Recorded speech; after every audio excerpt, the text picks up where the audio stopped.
I think this evening what I would like to do is do an overview of this document that you just received. Paul and different administrators here can be available to answer some of your questions. But I'm going to jump right to page 12, the overview, and just go through this very quickly. As we meet bi-weekly, and I listen to the requests for the last year or so, and you hear them too. You hear requests from principals, you hear requests from the public. I tried to address a lot of the staffing needs that would resolve some of the issues that we dealt with this year. I haven't added or asked for additional staffing in a lot of schools. I usually try to backfill through retirements, and if a teacher leaves in max and I hire well on the lower steps of the scale, sometimes I could plug holes and get staffing without putting additional body permanently into the budget. This year, because of the amount that I needed, I felt that it was important for me to put those teaching positions in place, and they're averaged out at mid-range, not the lowest step, because I can't always guarantee that I can fill a position at the lower end. So we always pick the middle. And as it turned out, this budget represents, for 2008-09 proposal, represents a 7.7% increase over last year's budget. The total comes to $45,618,547.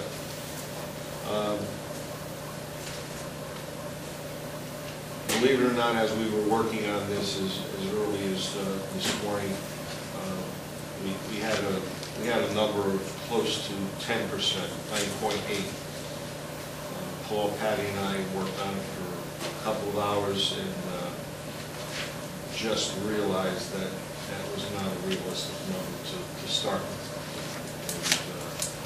And we took some things out that we felt that we might be able to take out, and that's why we got it down to the 7.7, which is about a percentage point higher than the proposal last year. Last year it was 6.78 or 6.8, rounded off, percent increase that we were proposing going into the Board of Finance and to the Town Council.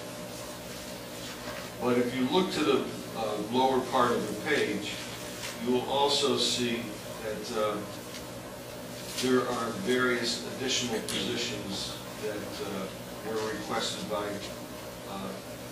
the principals and through central office. The middle school, there's some additional teachers who were working on the scheduling. Talked to Mr. Prado, Mrs. Savo, looking for possibly a health teacher, a reading teacher, 2 foreign language, and a part-time ESL teacher, a half-time ESL teacher. To eliminate all the study halls at the middle school, I believe that's the kind of staffing I'm going to need. I'm not going to be able to fix it with a Band-Aid, hire 1 foreign language teacher, and that's it. Otherwise, kids will still continue to have study halls. Hopefully, this will work with the additional staffing. High school,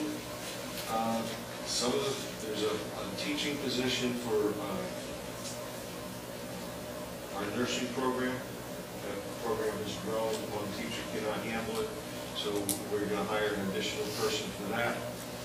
Then we were talking about this one can be a little bit flexible, but either a drug counselor, social worker, or that could even be budgeted for SRO. okay? Because if we get the right person in that position, they do those things. They do social work, and they do give kids information about the dangers of drugs and things like that. We also need an ESL teacher at the high school. We're looking for a .5 there also. That, I have to tell you, it's hard to find ESL teachers, period. To try to get one to work half-time might be difficult. So I may be, this is a work in progress. We'll be working in this budget. When do they have to have it, February 3rd, 4th? So just consider this as a fancy draft at this point. And the principal would like additional reading support here at the high school. So we're adding another reading consultant for the high school. As you know, because I call and I email you or I inform you as incidents happen throughout the town, things are changing, and we are responding to the issues as we see them.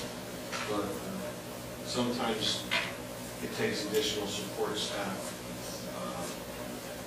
to work with these children and to just help them with some of the social issues that they're dealing with. It's nice to teach foreign language, and it's nice to teach chemistry and algebra, but if a child is not healthy mentally, physically, it takes a second priority. And sometimes the only way the parents have of reaching the support that they need is through the schools. We do it. I think we do it well, but there's a time like this year that I'm asking for some additional support services for the middle and high school. Paul, you can explain the health insurances and things like that. Our negotiations, we still have 3 open contracts: secretaries, mid-management, and custodians, and we are getting close to scheduling mediation and arbitration. I think I can bring a proposal back to you probably in February on mid-management. I don't think that's only 4 people. I don't think I need an attorney to negotiate that. So we're close on that. I'll take care of that one. And we're close with the secretaries. And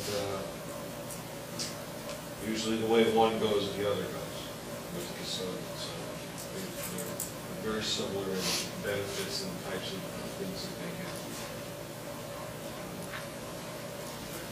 There are other things in this budget that are significant. I have curriculum revision. It's a big figure. It's $150,000. It pays for half of our expenditure. We adopted a reading series for the elementary schools. The last time we did it, or the last time I purchased it was 9, I can't remember how long I've been here, 9 or 10 years. And we've been piloting this new series for a year. Teachers really like it, and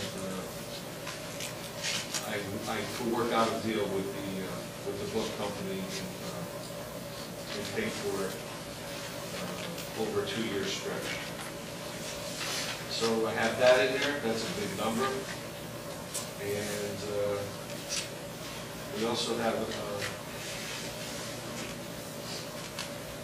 we have big increases in our fuel, because that's something that we're not sure where it's going.